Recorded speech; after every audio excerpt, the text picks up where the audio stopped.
What's up guys, Sammy Mong here, back with yet another video. This time is a sort of first look pre-series video, just like the Vroomis video. And before we jump into this, Vroomis will be coming to our channel. It's just the simulation on the game at the moment is a bit too much for my computer and laptop to handle. So I've been in contact with the developer, Evan. He's going to be changing the simulation for the whole game as he pushes the game into the survival mode of the sort of phase of development. I don't know how you pronounce that or phase that or word that, but yeah, the simulation's gonna change, and when it does, when the update comes, we will be getting onto Vroomis. But guys, welcome to Riders of Icarus. Oh, it's so good. Oh, I say it's so good, it's going to be so good. I've started off on this screen just to show you the 5 different classes that will be coming into the game, and I'll jump into some screenshots as I just start to ramble on. But yeah, Riders of Icarus, it is a MMORPG,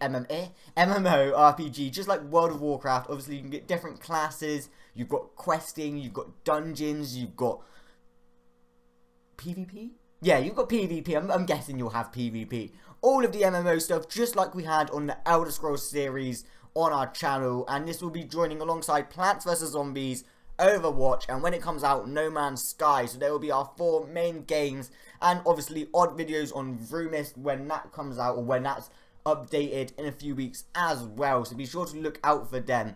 But practically it is like World of Warcraft, and I can't wait. You can expect a ton of videos on all the different classes, how best to level them up, how best to work their talents, because I'm expecting there's going to be talents and skill trees. The only things I'm not too not confirmed or not too sure on is whether the classes have talents and skill trees. Obviously it's an MMO, so you're going to have to be able to get new skills or upgrade the skills you've been given anyway, so there's got to be some sort of system in there. But whether it's a specific talent tree like World of Warcraft, where you get to pick into like assassin, whether you want to be a 2-daggered assassin or an assassin with a bow and an arrow, I don't know, something like that. That's a bit unconfirmed as of yet, but everything else I'm liking. Oh, and professions. I haven't learned too much about professions. So like on World of Warcraft, you'd have mining, where you can mine different materials for your blacksmithing profession and level up blacksmithing, which in turn would get you cooler armor, but only if you were like the warriors or the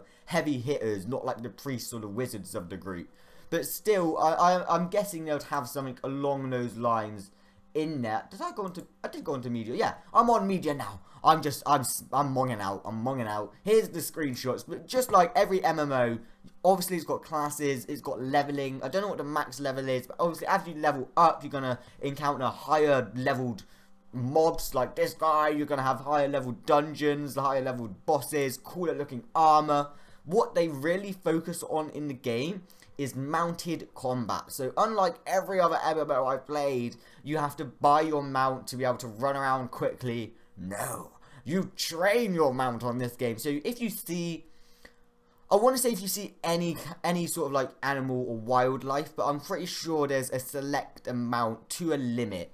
But pretty much if you go out and you say, oh, I like the look of that wolf they've got there, oh, I like the look at that eagle they got there, you can go up to it, you can tame it, and you can mount it, ladies and gentlemen. Literally, it's as easy as that. Oh, it's so good. So if you're just out thinking you see, oh, I like the look of that, literally you can mount it. And not only that, once you've tamed it, you can either decide to mount it and use it as your mount, which will give you abilities, by the way. Each separate mount has a different set of abilities that will help your character in battle. You can also turn it into a pet, okay? So say you've already got a cool looking wolf, and you come across another cool looking wolf. Let's switch to the next screenshot. Oh, a big ass boss. But you say you've got 2 cool looking wolves. You can turn one into a mount, which say give you like movement speed abilities, so you can run faster. And then you can turn one into your pet, which would give you more abilities, say like more strength or more attack damage.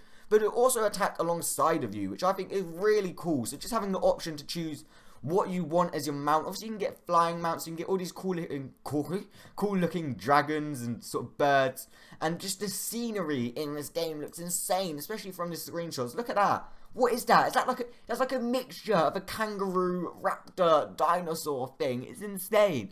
Obviously they've got dungeons, they've got bosses like this, questing will bring bosses like this, cool loot rewards and all of that good stuff. It is practically like any other MMO, okay? I'm not gonna lie, but it's just the whole world around it, and the aspect of being able to tame and mount whatever you want, use it as a pet, and the fact that mounted combat is heavily, like, what's that word? Heavily influenced, okay? So you're influenced to attack on your mount, because obviously the more mounts you got, the better mount you have, the more it's going to help you out with his abilities and skills. The pets that you have, the more they're going to help you out, and it's just, it looks insane. But guys, as I said, this game's going to be joining us alongside Plants vs Zombies, Overwatch, and No Man's Sky when it comes out, with odd videos of Vroomis and Dirty Bomb alongside. And apart from that, we've got nothing else until October. So we're going to be sitting here doing a ton of guides on the characters, mounts, where best to find the mounts, how to take on dungeons, all the bosses. If you're excited, be sure to leave that like down below. If you want to check out this game for yourself, Founders Packs, oh god, Founders Packs allow you to try the game out a week earlier than everyone else on the 29th. You also get some sort of like character bonuses and all that amazingly good stuff, like just extra loot for it to help you out. Anyone else that doesn't have a Founders Pack can get on the game on the 6th of July, okay? And then the Founders Pack stops selling on the 5th, so be sure if you want to grab one, grab it on the 6th, but if you're going to grab it, you might as well grab it before the 29th or on the 29th so you can play an extra week before everyone else gets onto the servers. And I'm guessing they're going to have different PvP and PvE servers, but until the game's out, I can't really confirm too much. As I said, I've looked on the forums, I've looked on the game, the riders. It's just all about the mounts, the pets, and the classes.